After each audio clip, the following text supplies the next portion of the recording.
ধুবুৰী জিলাৰ আগমনীত এইবাৰ ভূমাফিয়াৰ ৰূপত নামি পৰিছে চৰকাৰী বিদ্যালয়ৰ গুণ্ডাৰূপী শিক্ষক মজনু হক। ধুবুৰী জিলাৰ আগমনীৰ ভামনডাঙা দ্বিতীয় খণ্ড গাঁৱত ভূমি বিবাদক লৈ ভয়ংকৰ মাৰপিটত পৰ্টেল সাংবাদিকসহ গুৰুতৰভাৱে আহত হয় দুজন। জানিব পৰা মতে আগমনী থানাৰ অন্তৰ্গত ভামনডাঙা দ্বিতীয় খণ্ড গাঁৱত এডোখৰ ভূমিক কেন্দ্ৰ কৰি সংঘটিত হয় ভয়ংকৰ মাৰপিটৰ ঘটনা। প্ৰাপ্ত তথ্যমতে ভামনডাঙা দ্বিতীয় খণ্ডৰ নজৰুল হকৰ ভূমিত তেওঁৰ পৰিয়ালৰ লোকে খেতি কৰি থকাৰ সময়তেই গাঁওখনৰে একাংশ ব্যক্তিয়ে আক্ৰমণ কৰে। উক্ত ঘটনা সন্দৰ্ভত আক্ৰমণকাৰী মজনু হক, নাছিৰুদ্দিন শেখ, নজমুল হক, এনামুল হক, ৰাছিদুল হক আৰু বাবুল আলীকে ধৰি 10 জনৰ বিৰুদ্ধে আগমনী থানাত এজাহাৰ দাখিল কৰে। এজাহাৰৰ ভিত্তিত যোৱাকালি আগমনী আৰক্ষীয়ে মজনু হক নামৰ এজন শিক্ষকক আটক কৰি নিজৰ দায়িত্ব সামৰে। আনহাতে 4 দিন উকলি যোৱাৰ পাছতো বাকী অভিযুক্তক এতিয়ালৈকে আগমনী আৰক্ষীয়ে আটক কৰিবলৈ সক্ষম নোহোৱাৰ ঘটনাই তীব্ৰ প্ৰতিক্ৰিয়াৰ সৃষ্টি কৰিছে। ইফালে আগমনী আৰক্ষীয়ে দোষীক গ্ৰেপ্তাৰ কৰাৰ পৰিৱৰ্তে ৰক্ষণাবেক্ষণ দিয়াৰ গুৰুতৰ অভিযোগো উত্থাপিত হৈছে। উক্ত ঘটনা সংক্ৰান্তত বিভিন্ন দল সংগঠনে গৰিহণা দিয়াৰ লগতে 24 ঘণ্টাৰ ভিতৰত দোষীক কৰায়ত্ব কৰি শাস্তি বিহিবলৈ দাবী জনাইছে। আমি আমাৰ নিজৰ জমিত হাল বাবলৈ গৈছোঁ। যোজা কৰি থকা অৱস্থাতে এই কেইজনমান দুৰ্বৃত্ত, সিহঁতৰ কোনো বাকী নাই, মাটিত কোনো কাগজে নাই।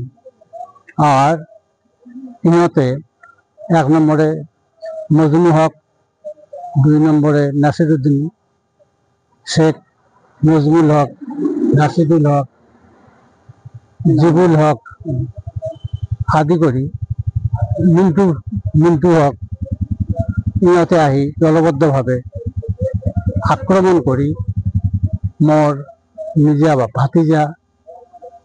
নিজা ভাগিন ৰাশিদুল হকক প্ৰচন্ড মাৰপিট কৰে।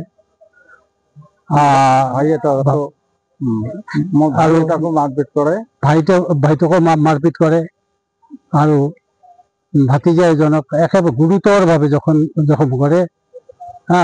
সিহঁত চিকিৎসাধীন হৈ আছে।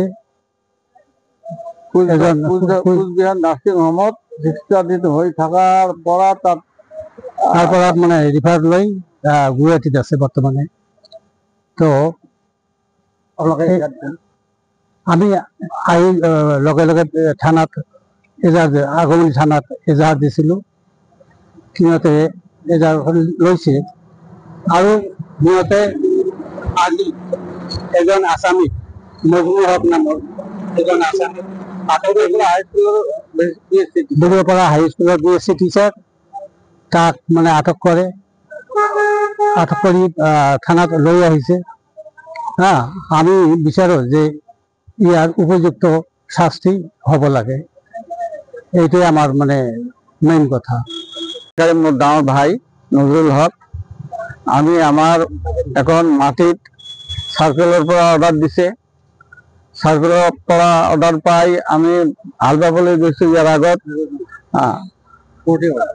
তাৰপিছত কোৰ্টে অৰ্ডাৰ দিছে আৰু 10,000 টাকাৰ বন্ড লৈ সিহঁতৰ পৰা এগেইনষ্ট পাৰ্টিটোৰ পৰা চহী লৈছে।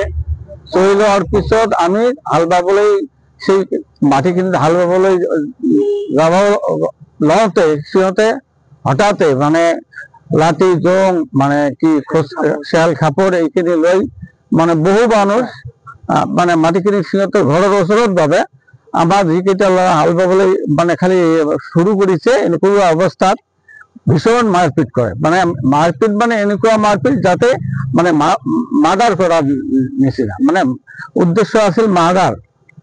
সিহঁতে জানে যে মাটিটো নাপাব, ইহঁতক এসেকা দিওঁ, এনেকুৱা মানে আক্ৰমণাত্মক ভাৱে মানে মাৰি পেলোৱা বৰ্বৰোচিত ভাৱে আক্ৰমণ কৰি এনেকুৱা অৱস্থা কৰি দিয়ে।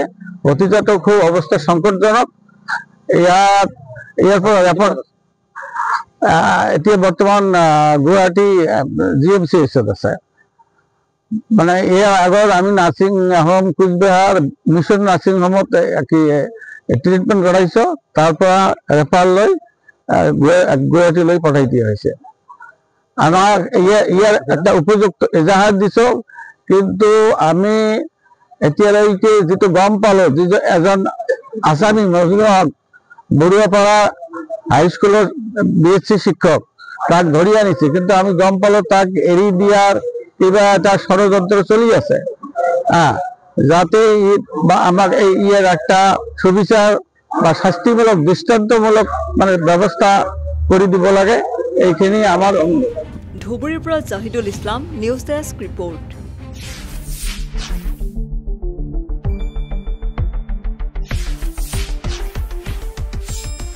শুদ্ধ আৰু বিস্তৃত বাতৰিৰ বাবে চাই থাকক নিউজ ডেস্ক ৰিপৰ্ট।